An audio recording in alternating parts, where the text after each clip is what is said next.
इस लिस्ट की सबसे खतरनाक बात है कि 700 में से हार्डली 5 लोग मैं आइडेंटिफाई कर पाया हूं जो कि गैर मुस्लिम समुदाय से हैं। ये मुस्लिमों को ना सिर्फ लीगल उसमें उलझाने का बल्कि उनको इकोनॉमिकल रूप से भी प्रताड़ित करने का एक हथियार के रूप में प्रयोग कर रही है स्टेट अपने टूल्स को। सस्पेक्ट लिस्ट से तो इतना खतरा बढ़ गया है, इतना फियर लोगों के अंदर आ गया है कि भाई पता नहीं किसको धर लिया जाएगा। अब पुलिस उग्र इस जो वांटेड लिस्ट में वो करने के लिए इस उग्र उस पर आ गई है कि अगर आप अपने बंदे को पेश नहीं करेंगे तो हम आपको उठा ले जाएंगे। पुलिस अथॉरिटीज़ या एडमिनिस्ट्रेशन डर रहा है। अपनी FIR के अंदर जब वो वर्जन देता है तो लिखता है कि विशेष समुदाय ने अल्लाह अकबर का नारा लगाते हुए भक्त जनों पे अटैक कर दिया। फैमिलीज़ को इन्फॉर्मेशन ही नहीं है कि हमारे लोग वो कहाँ हैं, कौन सी जेल में हैं, क्योंकि प्रशासन ने बहुत प्लान तरीके से काम किया है। ऐसे भी 85 लोग को उठा लिया गया है जो उस दिन अपनी ड्यूटी पे मौजूद थे, उनकी बायोमेट्रिक अटेंडेंस लगी हुई है।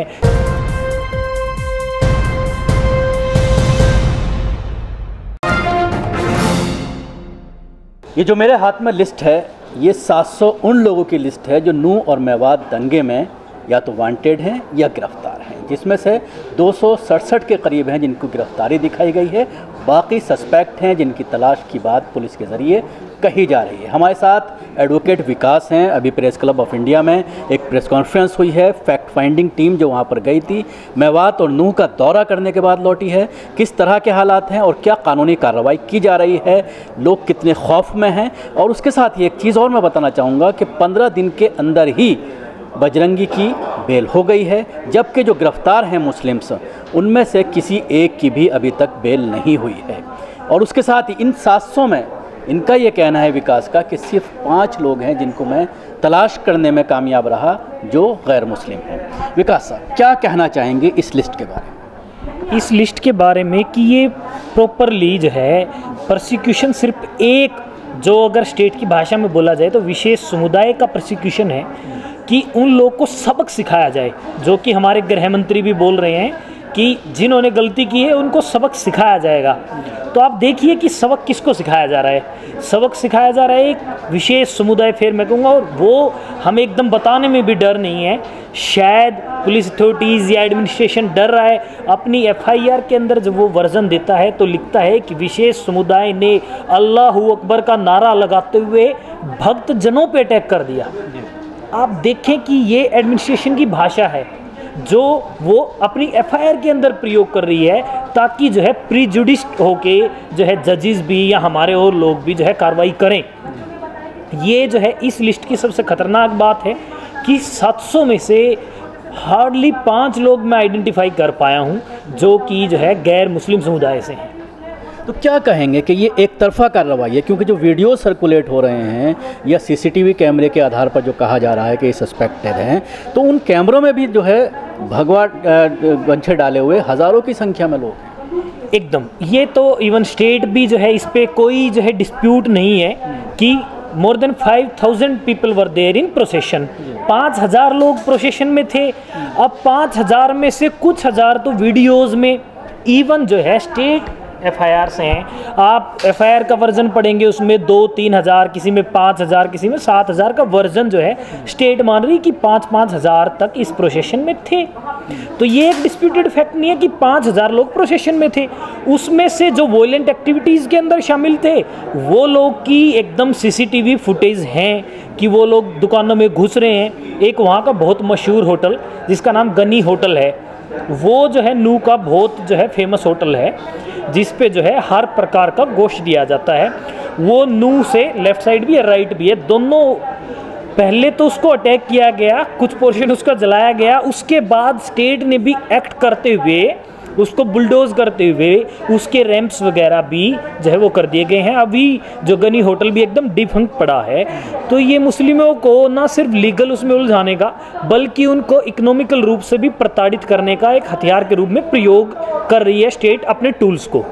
बजरंगी का जिस तरह से वीडियो वायरल हुआ और उसके बाद ये आरोप लगाया गया कि उसी की वजह से दंगा भड़का, जिस तरह से उसने ललकारा था मुसलमानों को, उसकी 15 दिन के भीतर ज़मानत हो जाती है। तो आप बहुत बारीकी से इस केस को देख रहे हैं, जो मुस्लिम हैं उनके ऊपर किस तरह की धाराएं लगाई गई हैं और बजरंगी पर किस तरह की धाराएं लगी थी, और क्या मुसलमानों में से किसी की कोई बेल हुई है? हाँ, इसमें मैं पहले FIR 35 एक FIR में से हम लोग के पास सिर्फ वो भी हम लोग ने ऑनलाइन डाउनलोड की है, क्योंकि एडमिनिस्ट्रेशन किसी से कोऑपरेट नहीं कर रहा। इवन जो है फैमिलीज़ को भी जो है FIRs कि भाई उनके जो है फैमिली मेम्बर्स को किस जो है जुर्म में उठाया गया है वो भी उनको नहीं बता रहा है, और FIR तो देना अलग ही बात है। लेकिन जो हम लोग डाउनलोड कर पाए हैं उसमें 2-3 FIR तो बहुत संगीन जुर्म है, 307 और 302, जिसमें कि जो है एक पानीपत का बंदा है, वो उसके अंदर कंप्लेनेंट है, वो बताता कि उसके भाई को गोली लगी उसी के अंदर। लेकिन 20 से 30 मुस्लिम लोगों का तो एकदम बाय नेम FIR है वो, और उसके अंदर सैकड़ों और लोगों का नाम उसके अंदर डाला हुआ है। हाँ, लेकिन बाकी जो 4-5 FIR हमने देखी उसमें जो है जुर्म बहुत संगीन नहीं है, वो इजीली जो है बेल दी जा सकती हैं।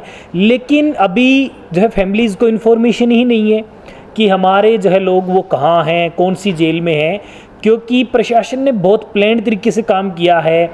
बहुत सारे लोग को अलग अलग जो है जेल के अंदर, किसी को गुड़गांव जेल के अंदर, किसी को पलवल जेल के अंदर, किसी को नूह और बाकी जो है जिलों के अंदर भी भेज दिया गया है।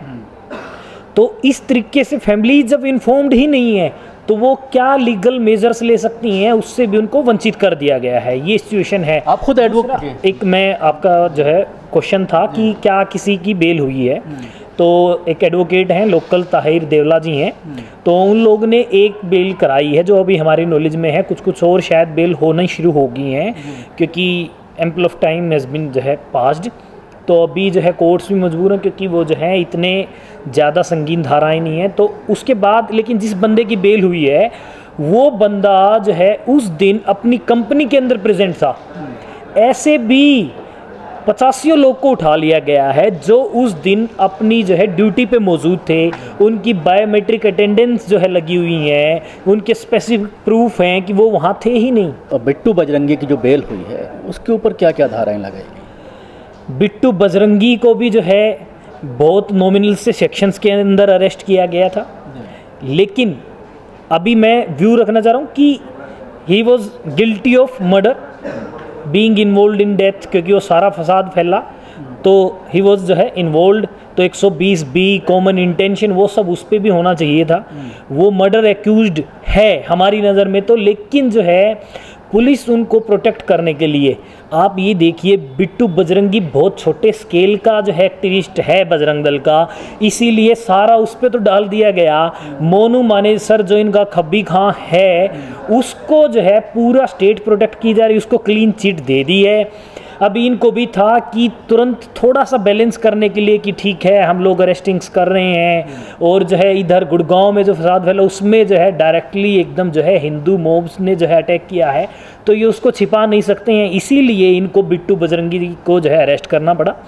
लेकिन मोनू मानेसर को क्लीन चिट दे के बाकी जो है दंगाइयों को भी जो है बचाया जा रहा है।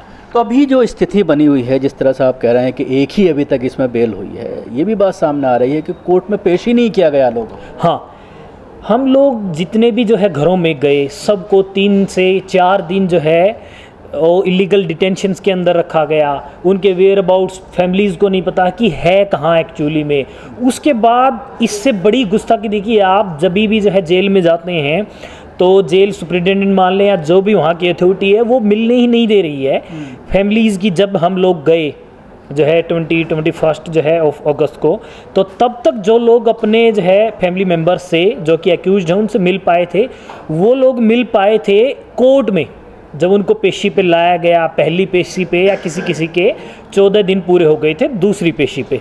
उसके बाद जो इलीगल डिटेंशंस वाला मामला है वो उसके साथ साथ एक जो बात आती कि 24 घंटे के बाद वो जो है ऐसा फैलाया गया है। पुलिस ने हमेशा काम ऐसे किया है कि अरेस्टिंग के करती भी है, लॉफुल करती है, तब 24 घंटे के बाद जो है उनको पेश करती है, जबकि लॉ ये कहता है कि एज अर्लीस्ट पॉसिबल और विद इन 24 आवर्स है वो कि विद इन 24 आवर्स जो है आपको पेश करना है। लेकिन उसको आज तक इस चीज़ को ऐसे फैलाया गया कि 24 घंटे की बात करेंगे। मान लीजिए लो तो ये बोलता है कि आपकी जो है अरेस्टिंग होगी है और आप नू थाने में हैं और नू के अंदर ही कोर्ट हैं, तो आपको अपनी जो है फॉर्मेलिटीज़ कंप्लीट करके बंदे की अरेस्टिंग डाल के नू कोर्ट तक जाने में अगर 10, 20, 15 मिनट लगेंगी तो वो, और आप 1 घंटा मोटा मोटी मान लीजिए डॉक्यूमेंटेशन के लिए, आप सिर्फ उतना ही टाइम लेंगे कोर्ट में जो है उसको पेश करने के लिए। लेकिन पुलिस इसका जो है गलत मिसयूज़ करती है। आज तक जो है ऑनरेबल सुप्रीम कोर्ट या हाई कोर्ट कई बार कमेंट कर चुकी हैं कि आप ये गुस्ताखी मत कीजिए, लेकिन पुलिस जो है आज तक इम्प्यून एकदम पावर्स इंजॉय करती आई हैं, उसने कभी भी जो है उनको सीरियस नहीं लिया है। एक आखिरी सवाल करना चाहूँगा, क्या अब वहाँ पर जो जिन लोगों के सस्पेक्ट में नाम डाला हुआ है 700 के करीब हैं, जिनमें 267 गिरफ्तारियाँ हुई हैं, तो तकरीबन 600 के करीब लोग बचते हैं, 500 के करीब बचते हैं जो सस्पेक्ट हैं, तो उसको लेकर के किस तरह का माहौल है? खौफ है लोगों के अंदर, पुलिस दबिश दे रही है, गिरफ्तार करने की कोशिश की? हाँ, एक तो मैं आपको बता रहा हूँ कि ये जितना लिस्ट है इसमें जो लोग 300 के करीब अरेस्ट है सब नहीं है, तो इसलिए 500 नहीं ज़्यादा लोग बचे हुए हैं। और इस सस्पेक्ट लिस्ट से तो इतना खतरा बढ़ गया है, इतना फियर लोगों के अंदर आ गया है कि भाई पता नहीं किसको धर लिया जाएगा। अभी रिसेंट अपडेट जो हमारे पास आई थी उसमें पहले अभी तक, क्योंकि हमने अपना फैक्ट फाइंडिंग में भी दिखाया कि जो है विमेन को जो है अभी तक सिर्फ ठीक है अब्यूज़ करके वो करके छोड़ दिया जा रहा था, अरेस्ट नहीं किया जा रहा था, डिटेन नहीं किया जा रहा था। अब पुलिस जो है उग्र इस जो वांटेड लिस्ट में वो करने के लिए इस उग्र उस पर आ गई है कि अगर आप अपने बंदे को पेश नहीं करेंगे तो हम आपको उठा ले जाएंगे। अभी जो लास्ट अपडेट थी वो कि वुमन की जो है डिटेंशन शुरू हो गई है, यहाँ तक की अपडेट। शुक्रिया विकास, हमसे बात करने के लिए। एडवोकेट विकास जिस तरह से बात कर रहे थे इस लिस्ट को लेकर और जिस तरह का जो माहौल वहाँ पर बना हुआ है, खौफ का माहौल ख़ास तौर से, अब इनका ये कहना है कि गिरफ्तारी का इतना दबाव बन गया है कि अब महिलाओं का भी डिटेंशन शुरू कर दिया गया है। दिल्ली से कैमरा पर्सन फैजी के साथ न्यूज़ मैक्स के लिए शकील अहमद।